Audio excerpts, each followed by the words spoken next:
L'importance du processus REDD+ au Togo tient au fait qu'il vise à infléchir la tendance à la dégradation et la déforestation observée en optant pour une gestion durable des forêts existantes et un accroissement du patrimoine forestier.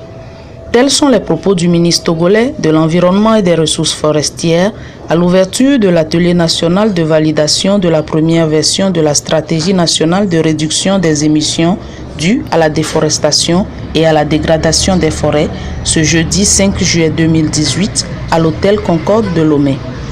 Cet atelier, qui regroupe toutes les parties prenantes du projet de soutien à la préparation à la REDD+, intervient après la tenue du 18 au 28 juin 2018 des ateliers régionaux de validation dans le but de consulter les acteurs à la base sur les axes stratégiques et les meilleures options pour une mise en œuvre efficace du processus. Le ministre André Johnson, dans son allocution, a d'abord rappelé le contexte et les statistiques de la déforestation dans les zones tropicales en Afrique, avant de revenir sur le cas spécifique du Togo, ainsi que les actions mises en œuvre dans l'intérêt du développement social, économique, environnemental et climatique qui s'inscrivent dans la durabilité. En effet, faut-il le rappeler, la déforestation dans les zones tropicales est responsable de 15 à 20% de l'ensemble des émissions de gaz à effet de serre. D'après l'évaluation des ressources forestières mondiales conduite par la FAO en 2016, plus de 7 millions d'hectares de forêts ont été détruites chaque année entre 2000 et 2010, et dont une grande majorité dans les pays tropicaux. Ainsi, en décembre 2007, lors de la conférence internationale de Bali, les Nations Unies ont reconnu qu'une solution viable au changement climatique devrait intégrer un mécanisme visant à limiter la déforestation et la dégradation des forêts tropicales. Les négociations se sont poursuivies et lors de la COP 16 à Cancun en 2010, les parties à la Convention ont adopté les accords qui définissent le champ de la REDD+. Le Togo est un pays à faible couverture forestière, estimé à 24,24% en 2015, qui malheureusement a un taux élevé de perte relative de surface forestière dans le monde, estimé à plus de 5% entre 2000 et 2010. Et afin d'assurer un développement durable du Togo et permettre à la forêt et aux arbres hors forêt de continuer à jouer leur rôle social, économique, environnemental, climatique, le gouvernement togolais, sous l'impulsion du chef de l'État, son Excellence M. Faure Sanzimina Gnassingbé, a intégré la REDD+ dans les programmes de développement. Mesdames et messieurs, l'importance du processus REDD+ au Togo tient au fait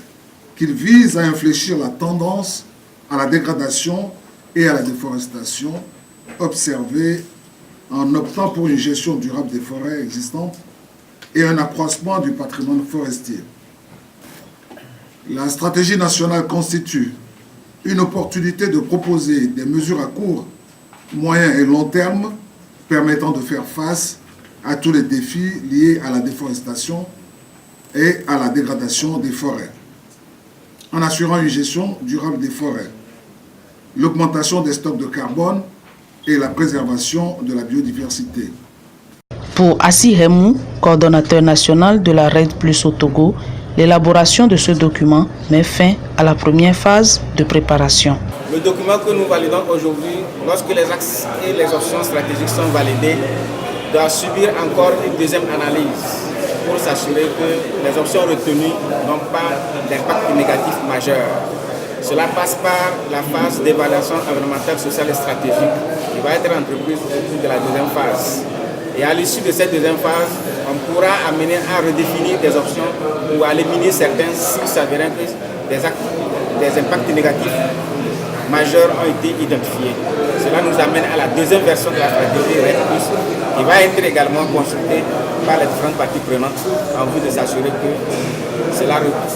ressemble à peu près à la vision voulue par l'ensemble de la nation togolaise. Effectivement, le document de stratégie à la fin de sa